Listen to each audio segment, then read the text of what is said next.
Hi, Nostalgia Buffs. I'm going to do a couple things this evening. First, I'm going to talk about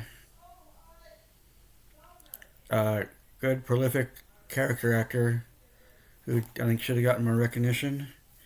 And then I'm going to show you a book called Drive and Deluxe that I've had since about 3 days after Christmas in 1999.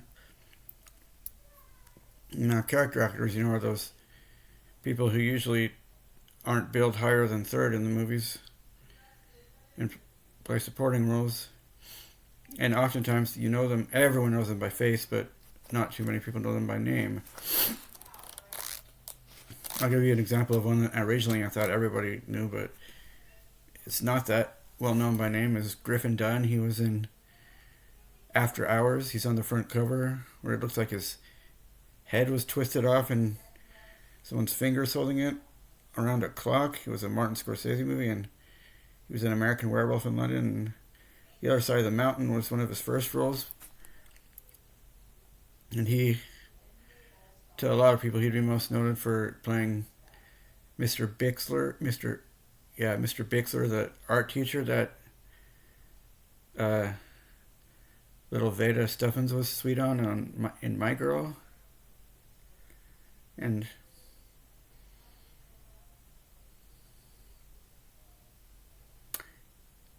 he, last thing I saw him in was that he was a parole board officer briefly in Ocean's 8.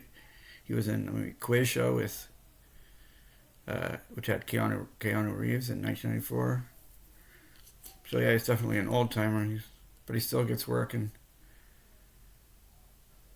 he was recently, I think, in this movie with a lot of names on it by Wes Anderson with like Owen Wilson, Bill Murray, Jeff Goldblum, maybe. I forget what it's called, but yeah, that's Griffin Dunn.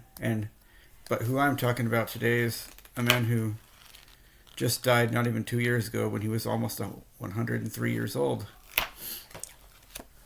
My mom's known about this guy for decades, but I just found out about him about 3 years ago from Animation, and a movie that came out when I was just a baby, which I'll get to later. But he was one of the most recognizable faces on television in the 50s and 60s. Like, he was in 6 episodes of The Untouchables as Jake. I never saw it. Jake Guzik or something right here on the bottom. And he was in the movie On the Waterfront as the taxi driver with mob ties right there. Oh, his name is Nehemiah Persoff, the actor. And he was born in Jerusalem and emigrated to America as a child. And he worked as a technician in the subway. And he was really torn between his life and working in the subway and the allure of Broadway. And, ultimately followed that path, and it's written in this book. That's him in the movie Yentl as the title character played by Barbra Streisand's father. And he was in later years, The Last Temptation of Christ, and he was in the movie Twins, where he was the scientist that helped create the genetically perfected specimen played by Arnold Schwarzenegger. And he was kind of a jerk. He called what was left over he called Danny DeVito the leftover crap, garbage, kind of a side effect. He was really not a nice guy. And he was in the movie The Harder They Fall with Humphrey Bogart. Right here on the bottom. I think he was kind of adept at playing gangsters and tough guys. Kind of maybe a rough, intimidating little fellow. There he is, Little Bonaparte in Some Like It Hot. And I saw him on an episode of Gilligan's Island and an episode of Columbo where he was a victim, where it was about a magician with an airtight alibi who actually murders him because he wrote an expose on him and some of his former ties.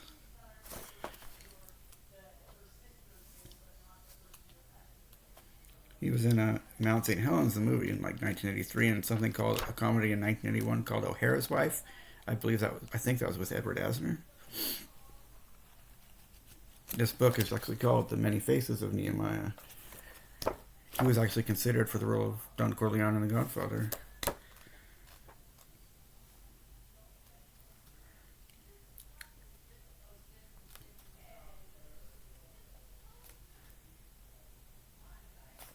I shouldn't avert my gaze. Here's him and with James Dean.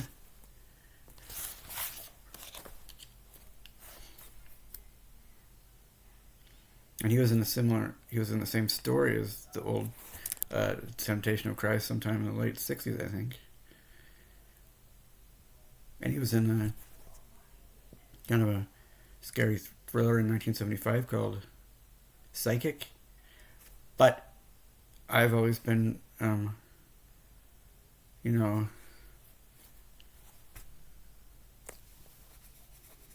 of an aficionado about animation and its respective actors, and An American Tail, the Don Bluth classic. You remember Philip Glasser was little 5-0. He's like 45 years old now. And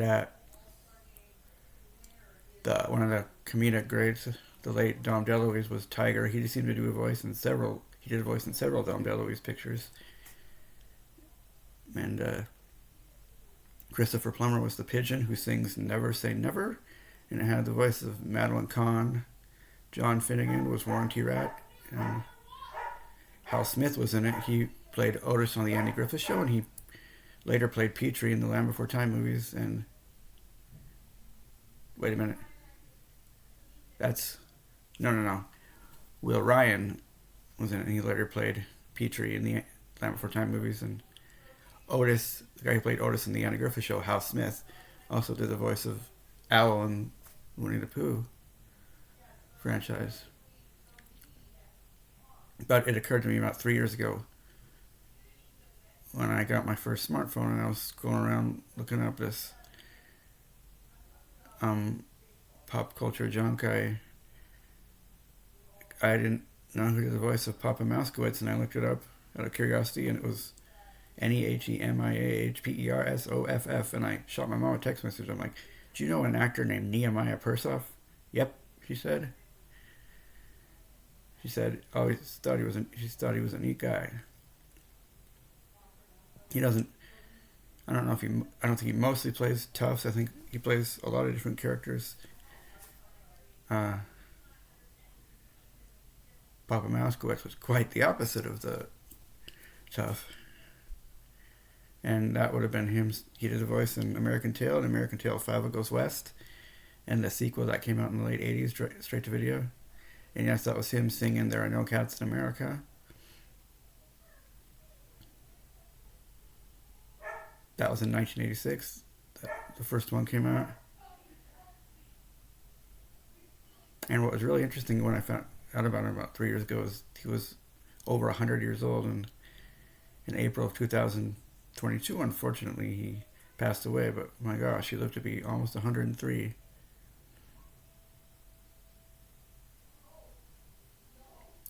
Yeah, I was putting the spotlight on a really distinctive looking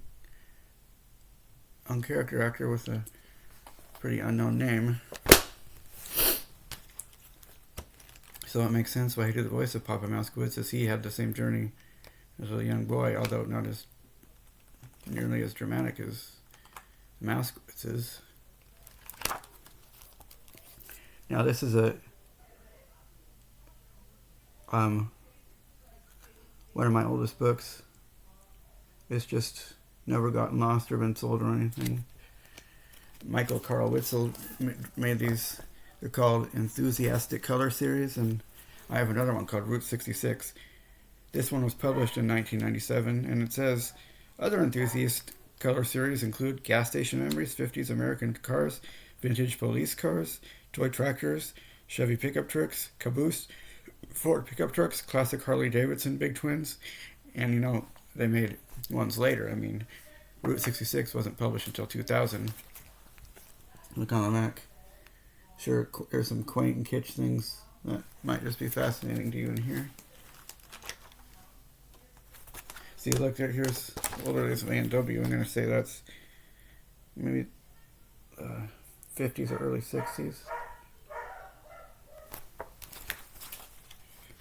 And the first chapter starts out, what is a drive-in restaurant? I'm not going to show you all these pictures. You might want to consider looking for it online, or if you're lucky enough to find it at a second-hand store, I'd purchase it. It's about the origins of the drive-in, and in the late 1800s, most American cities' pharmacies housed the bubbling apparatus to produce carbonated water. And in 1866 was the onset of the invention of Coca-Cola in Atlanta. I've actually visited the Coca-Cola Center there.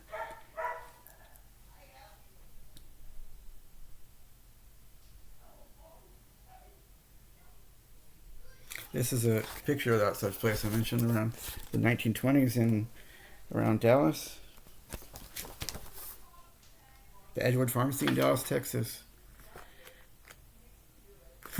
Says the drive-in actually made its debut in the Flintstones.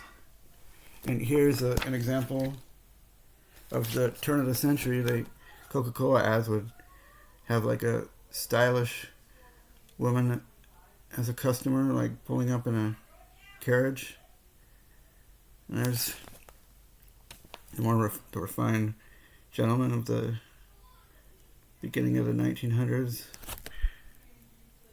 bringing out a Coca-Cola in a little glass on a plate.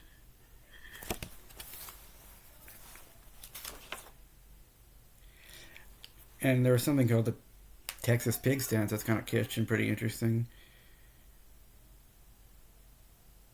They had an octagonal concession design constructed in the city of Los Angeles. It was a precursor of the grand monuments that were created by... Here, this is a pig stand in the 1920s there. And there is Steak and Shake. It's kind of been hit and miss across the United States, but started way back in 1934. Oh, isn't this cute? I always thought this was pretty cool. They tried a really experimental design here, and one of the most unusual is a pig-shaped structure in South Central Texas. Recently, this was 1997. The vintage stand was discovered, and plans are currently in work to restore the structure and return to its former glory. Boy, is this quaint. It's cute. Seems like an old Disney product. The Pig and Whistle, a classic roadside eatery that opened for business in the South. The chain began in California as a tea room and spread across the country until it stopped in Macon, Georgia. Drive-in service was added in the 1920s. Look at that. And by the 1950s, future celebrities like Little Richard, Otis Redding, and James Brown worked there as car hops.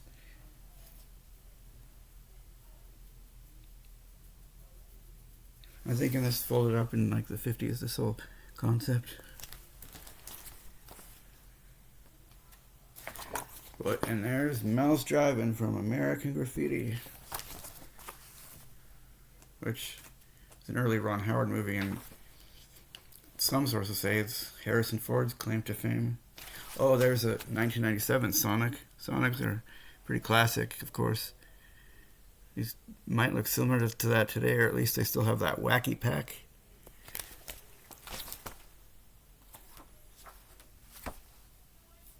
Kim's Drive-In, a landmark in Waco, Texas.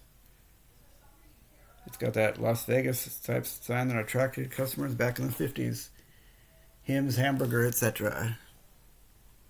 And if you look on the other side, McDonald's Drive-In in Los Angeles back in the 1930s. Wow.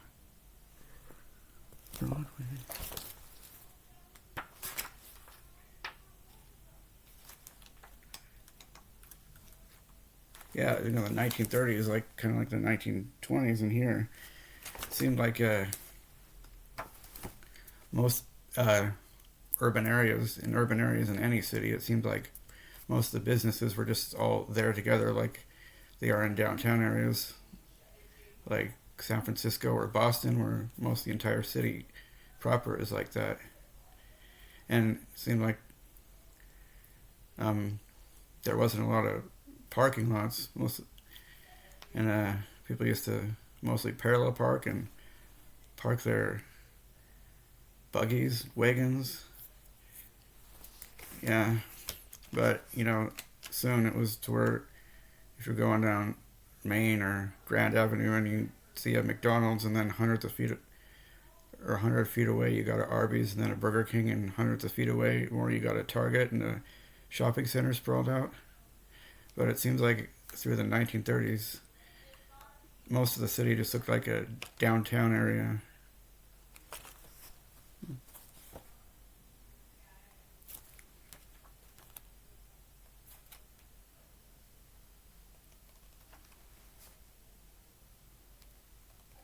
And it seems like it was always that way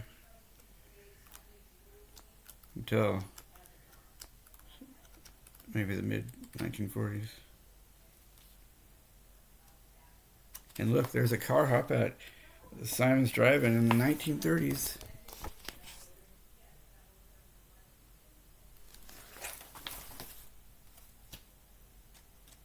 And during the second decade of the century, the car hop, as he was then, or runner, as he was then called, was almost always male. And here's a picture of one in Dallas, Texas. And they employed the services of the soda jerk and later hired delivery boys to bring liquid refreshments to the cars. And after the vast majority of men went off to war, more women entered the workforce, and eventually serving automobiles at drive-in became the domain of the female. Yep, so it's been over a century. But right now, these days it seems kind of dispersed evenly. There's like old design of the McDonald's. You still see some of those pretty infrequently. I've seen some in Las Vegas and around Los Angeles. They started in San Bernardino in 1940, and I think by the late 60s they were ubiquitous in the United States. I don't know what year they made it to London or Japan, Canada.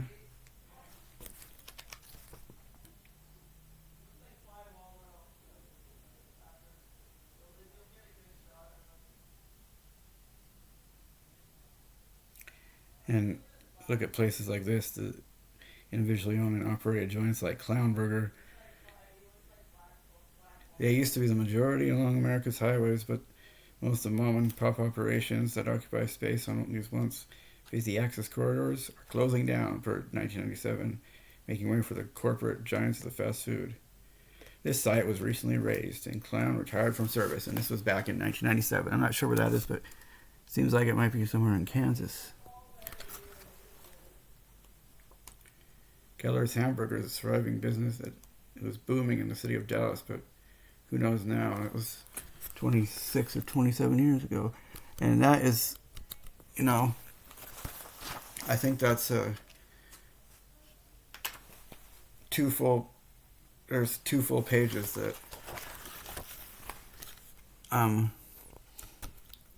make up a picture of this, but I tore them out a long time ago to make a surreal collage in high school as a senior.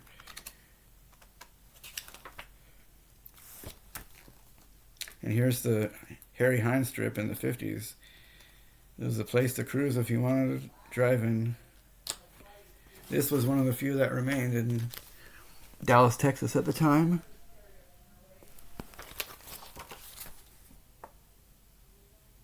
Look at this. A few short decades ago, a successful hamburger seller needed 2 things to remain profitable: a great road sign and good food. Today, it's becoming extremely difficult for the individual operator to survive with only these 2 attributes. National advertising and name recognition have become an unfortunate requirement of the business. Look at that old drive-in menu board there.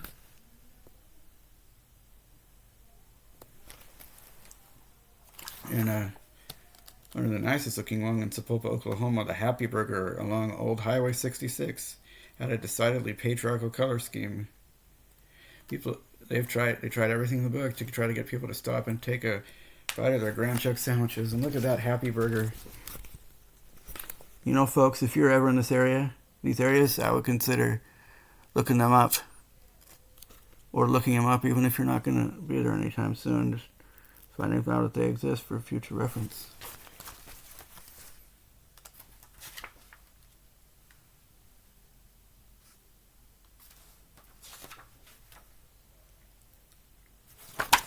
Bob's Big Boy. That used to be, I think, one of the most dominant of the sit-down restaurants, kind of a Denny's-esque place. But in 1987, Marriott bought them, and I think they started going downhill as far as success and the number of restaurants. There's just an infrequent number around the United States, and I believe they were overseas, like in Japan and other places. And look at that old painting there. Yeah. And in different regions, they were called different things, like Shoney's Big Boy and BJ's Big Boy in places like Idaho, Montana, Utah. Well, Chicago is the third largest city in the United States, but they still have these off the beaten trail mom and pop type greasy spoon places. At least in 1997 they did. That was an awful long time ago. Like Susie's Drive-In, a fine spot on Chicago's Montrose Avenue. And beefsteak sandwiches are the specialty here. Were Broadway.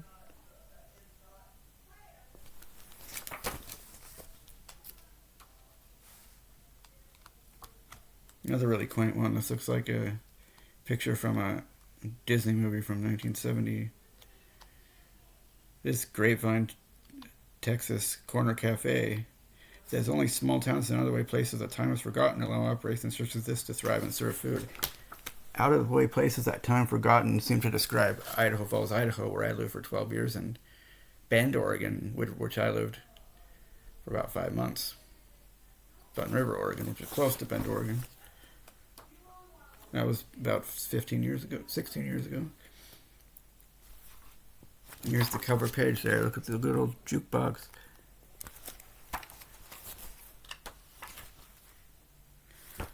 Ooh, look at this. Leslie's Chicken Shack, a Waco, Texas restaurant that had curb service for a number of years, serving California-style chicken. Till recent years, the unit was maintained. The famous chicken sign and building are not for sale. Another unique roadside eatery has gone extinct as of 1997. And look at that chicken dip. Kind of a funny little silhouette there. That looks pretty modern. 1997. For 1997 anyway. Fredonia, I'm guessing, I think that is Kansas. The Buffalo Burger was its specialty. Iceberg Drive-In. It's got an unusual bill of fare that people often stop by to taste, experience for themselves.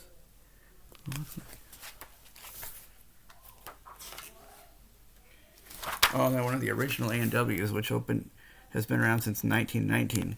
You know, back in the 70s, through the 70s, I think that was like the most common fast food place, and it's kind of it's a retro chain now. It's hard to find these days.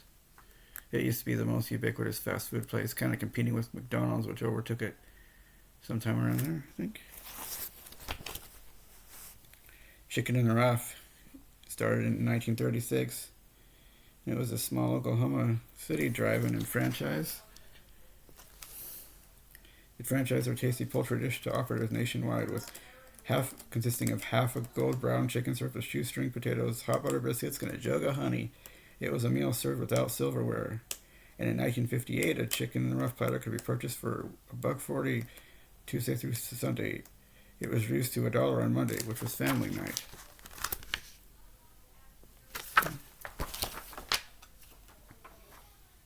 Oh, a Twisty Treat in Great Bend, Kansas. That's a nice part of the country to drive through, isn't it? Actually, I've never been to Kansas.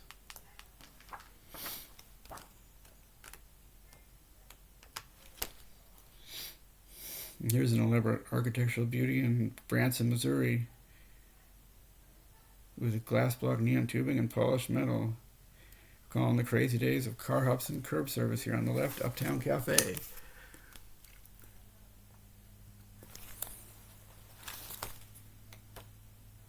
Oh man.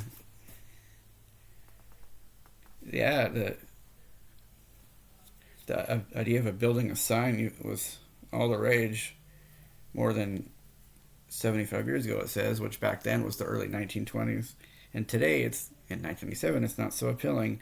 It says the motoring public has become jaded to out-of-scale structure, and the elaborate signboarders assume the responsibility of highway marketing. This is in Globe, Arizona, right here.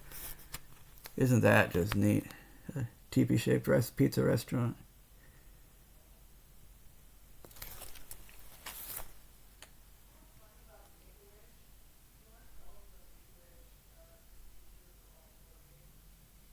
Highway 54 used to be the main route entering Kansas from the east. Before the freeways, it was the conduit to Wichita, which is the largest city in Kansas. It's a strip of asphalt known as the Yellow Brick Road, a living museum of roadside attractions in 1997. Here, look at this burger type joint there.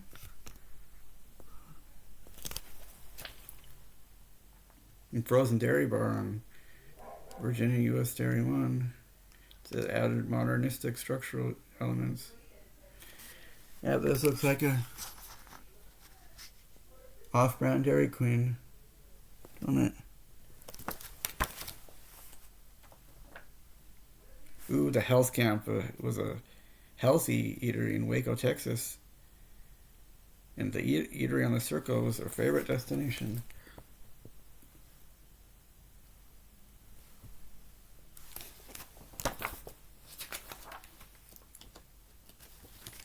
There's a good old plastic trays and drink replicas to create the atmosphere of the American drive-in.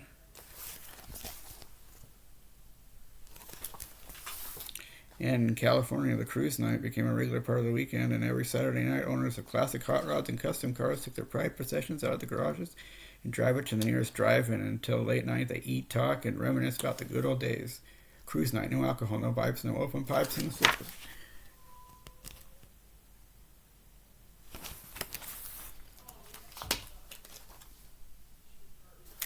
Oh, that's a quintessential classy place there. Hell's Drive-In, another one. I went to one in downtown San Francisco once. And just picturesque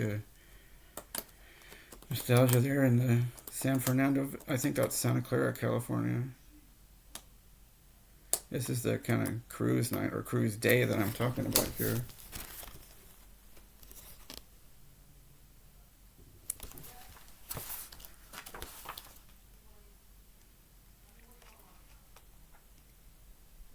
Circle Drive-In in Dallas was a favorite among the teenagers in the 1950s. It became a popular hangout for local students eager to socialize and get a meal. You know, oftentimes people in their mid to late 20s play teenagers. You can tell they look too old, but also since 18 was the contrived legal age of adulthood, oftentimes, even if they look like they're 30, they were only 17. Here's a 1960s car hop. I remember asking my brother quite a number of years ago, like, what does that lady, that gal look like? She's thinking, he's like, I like my job.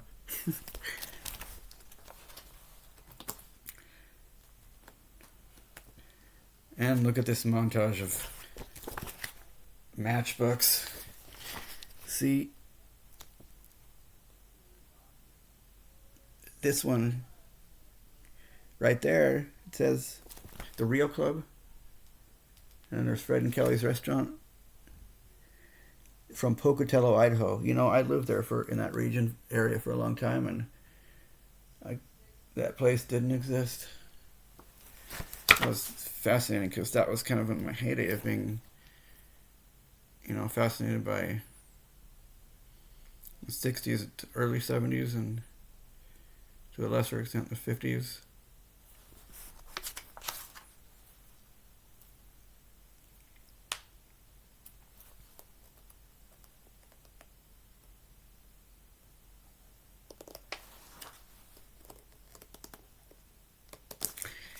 And look at these linen postcards.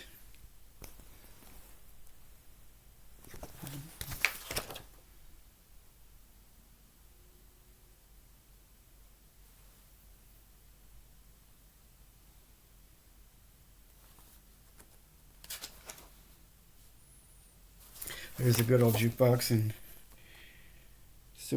really vintage Tasty Freeze. You could win this doll. Shows the weekly specials.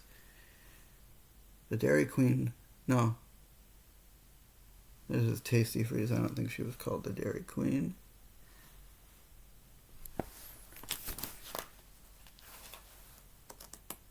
Here's Steak and Shake in the 60s.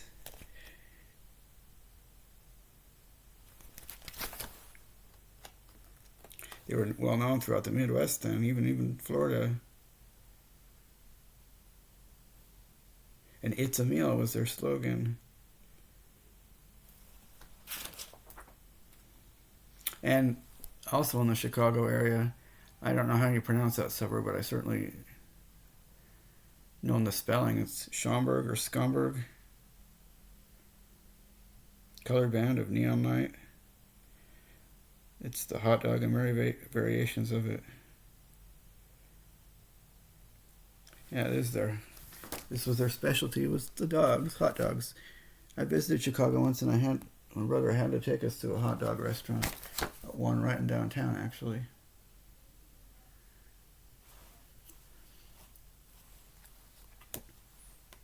Right around where Ferris Bueller and Cameron and that Peterson girl were looking down from the top of the Sears Tower and went to the art museum, holding hands with a bunch of students, and Cameron gazed intensely into that painting, that Victorian painting, and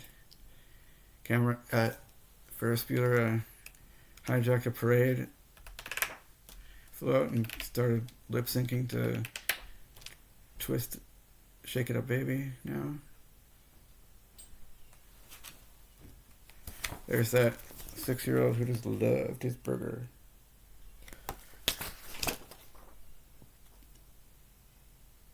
Webb City, Missouri, the Bradbury Bush Deli. That sounds like a quaint place. Webb City. It sounds like I don't know if it's a suburb of like Kansas City or St. Louis, but look, it is kind of what the Nostalgia Cafe is all about. And you know what's kind of funny is when Back to the Future 2 came out in 1989, they predicted that we'd be having Cafe 80s in 2015, and as of now, it doesn't seem like we've moved past calling the Nostalgia Cafe the 50s Cafe. But you know, the early 60s was actually a lot like the 50s. That's when most of Leave It to Beaver was on, actually. And the Dick Van Dyke Show was just starting. My Three Sons was just starting, I think. It seems like it wasn't until later in the 60s that the whole hippie movement, started, but maybe the Rolling Stones was the onset of the whole liberal and hippie movement. Oh yeah, and the pig stand. Here's the pig stand at San Antonio. It says it recently underwent a facelift. And in 2016, we were in San Antonio and going to see a Spurs game and do other things. We were, we were friends with the coach, Greg Popovich, and just incidentally, I knew that place was in San Antonio, but we just happened to be walking distance from there, and I got to walk there and eat there. But sadly, I think that closed down. It has since closed down. Oh, I always remember this line. Take a drive into any city today and the view is frighteningly similar. One after another, the very same fast food restaurants are lined up for the car consumer's convenience. Carl's, Wendy's, McDonald's, Burger King, Kentucky Fried Chicken, Whataburger, Taco Bell, Denny's, Sprinkles. Denny's isn't fast food. Roy Rogers, Longhorn Silvers, and many more. They are all there on one strip of well-traveled road. Signs shining brightly. And years ago, I always wondered where this was, but about 7 years ago, I finally found out. This is Wichita, Kansas. With some deductive reasoning, I found out. And I always remember this image. These young folks waiting in line at rallies.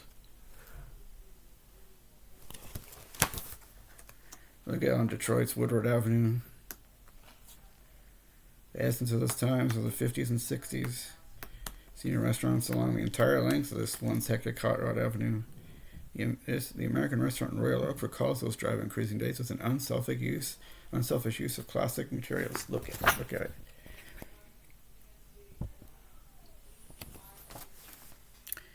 Raise your hands if you got any questions. Oh, look at this.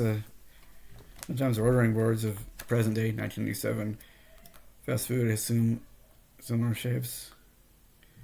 One may occasionally find a whimsical creation that's ready to take your food order, like this big lipped intercom in Wichita, Kansas. They got obviously a lot more than these drive-ins in Wichita. I mean, it's a big-ish city.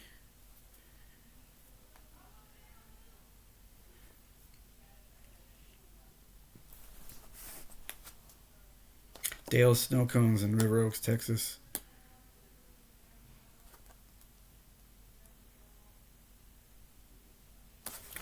That River Oaks, Texas. I don't know if it's still open today, but we're ending with this classic image of Checkers, another place in Chicago. Look. It says, Checkers and drive-ins are unique in today's fast food industry. Like the Chicago Burger Bar, it employs 2 separate drive-thru lanes, making it possible to serve long lines of cars in times that the ordinary eater can only imagine. What's next? 3, 4, 5, or 6 lanes? You have to tell me. That very well may have happened. And that's the last page in this book. I used to just read this book at night to kind of go to a happy place. And I'll show you a piece of art I actually made. I also have sentiments towards Lego town sets. And when I became more nostalgic when I was older, I tried to incorporate them into the real world, especially if it has like a retro look. These, retro looks you still find in cities around the world. But look, this is a fire station, and you can actually see that Checkers, that same picture right outside this fire station.